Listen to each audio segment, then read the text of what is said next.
घटना में कुछ लोगों की आकस्मिक मौत हो गई है। अब मौत का कोई मुआवजा होता नहीं है। हम सब लोगों की संवेदना है उन परिवारों के प्रति जो लोग दिवंगत हुए हैं। ईश्वर उनकी आत्मा को शांति दे। लेकिन प्रशासनिक जिम्मेदारी के नाते जिन लोगों की भी दुखद मौत हुई है उन्हें 5 लाख रुपए प्रशासन की ओर से अविलंब सहायता दी जाएगी। जो घायल हैं गंभीर रूप से उन्हें 1 लाख रुपए दिए जाएंगे।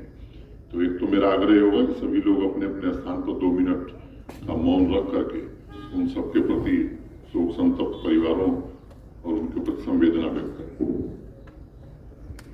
थोड़ा जा